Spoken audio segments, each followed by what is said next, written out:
چاچی نے جب دیکھا کہ عظمیٰ اب کام کرنے کے لیے بالکل تیار ہے تو انہوں نے سر اٹھا کر میری جانب دیکھا اور مجھے اشارہ کیا کہ اس کے ہاتھ چھوڑ کر اس طرف آ جاؤ۔ میں نے آہستہ سے اس کے ہاتھ اس انداز میں چھوڑے کہ وہ نیند سے بیدار نہ ہو جائے۔ میں اٹھ کر چچی کی طرف آ گیا۔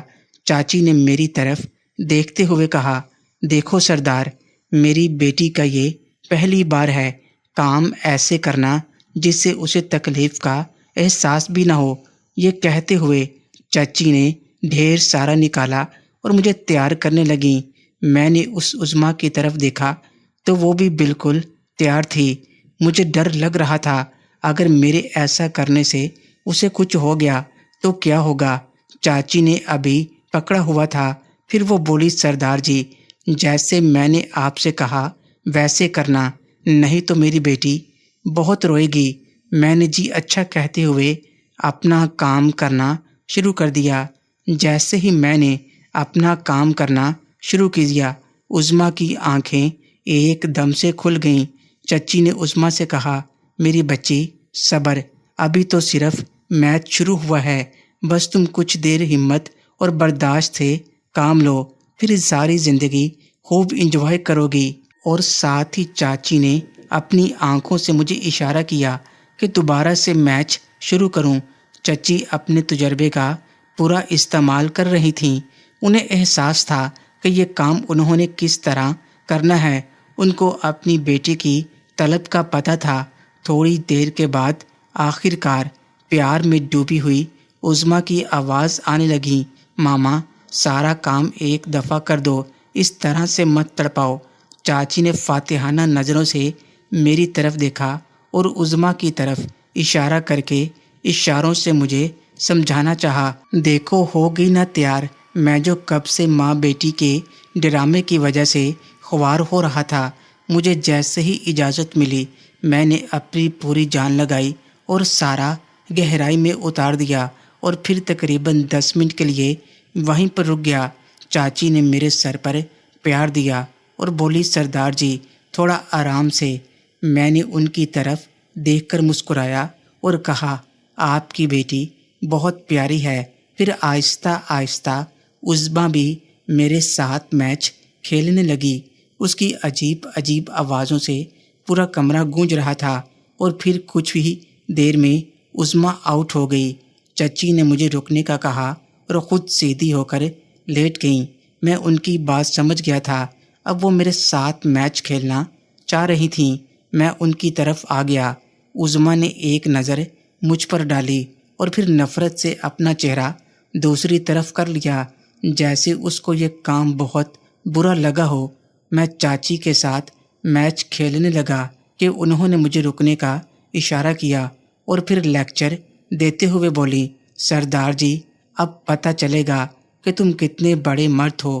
مجھ پر ترس مت کھانا اور جیسے تمہارا دل کرے ویسے کرنا۔ پھر چاچی نے عظمیٰ کے ماتھے پر ہاتھ رکھ کر اس کا چہرہ اپنی جانب کرتے ہوئے اسے کہا، عظمیٰ بیٹا، ادھر دیکھو اور اب دیکھنا سردار جی میں کتنی طاقت ہے کہ تمہاری ماں کی چیخ نکلواتا ہے کہ نہیں۔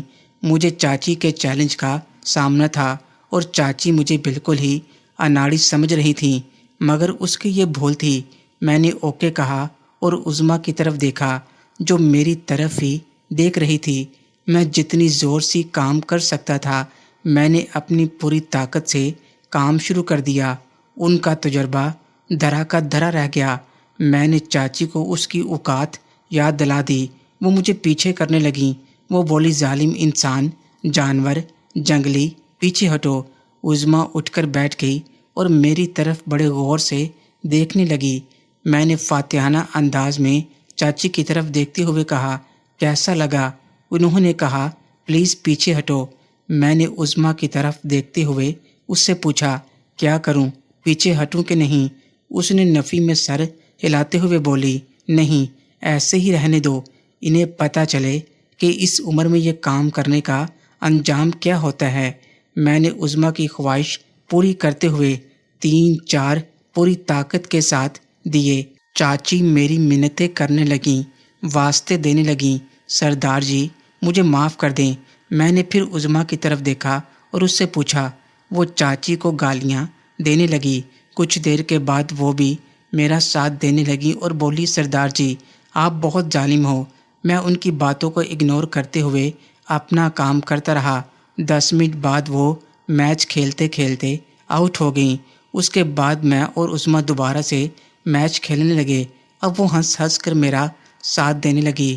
کچھ دیر بعد وہ بھی آؤٹ ہو گئی اور اس کے ساتھ ہی میں بھی آؤٹ ہو گیا۔ تھوڑی دیر بعد چچی کمرے سے باہر نکل گئیں، یہ کہتے ہوئے کہ اب تم جانو اور سردار جانے، میری تو بس ہو چکی ہے۔ اور چچی یہ کہتے ہوئے کمرے سے باہر نکل گئیں۔ عظمیٰ بھی اب سیدھی لیٹی ہوئی تھی۔ چچی کے جانے کے بعد مجھے چچا کا واپس آنے کا خیال آیا۔ میں جلدی سے تیار ہونے لگا۔ وہ ابھی تک لیٹی تھی۔ میں نے کمرے کا دروازہ بند کیا اور اس کے ساتھ جا کر لیٹ گیا۔ اس نے میری طرف چہرہ کر کے مجھے گھورتے ہوئے کہا، افی تم جانور ہو، ذرا بھی احساس نہیں تمہیں کہ اگلا بھی انسان ہے، بس اپنے مزے کی خاطر اگلے کی جان نکال دینی ہے۔ عظمیٰ پلیز ابھی مجھے جانا ہے اور جلدی واپس آ کر تم سے تفصیل سے بات کروں گا۔ عظمیٰ سے وعدہ کر کے میں کمرے سے باہر چل پڑا اور پھر چچی کو نہا کر اپنی طرف آتے ہوئے دیکھ کر ان سے بولا، میرے لیے پھر کوئی لڑکی ڈھونڈ رکھو جلدی، اگلی بار آؤں گا تو اسے ملوں گا، نہ ملی پھر آپ کو ہی لے جاؤں گا۔ اور وہاں سے بھاگ گیا۔ پھر گاڑی سٹارٹ کی اور چل پڑا گھر کی طرف۔ لیکن گاڑی میں بیٹھا میں نے جیسے ہی پیچھے مڑ کر دیکھا تو عظمیٰ آنکھیں پھاڑے کھڑی مجھے اور اپنی ماما کو گھورے جا رہی تھی۔ محترم ناظرین اور سامعین، اس کہانی کا بقیہ حصہ اگلی آنے والی ویڈیوز میں پیش کیا جائے گا۔ اگر آپ کو یہ کہانی اچھی لگے، ویڈیو کو لائک اور ہمارے چینل کو سبسکرائب ضرور کریں۔ شکریہ۔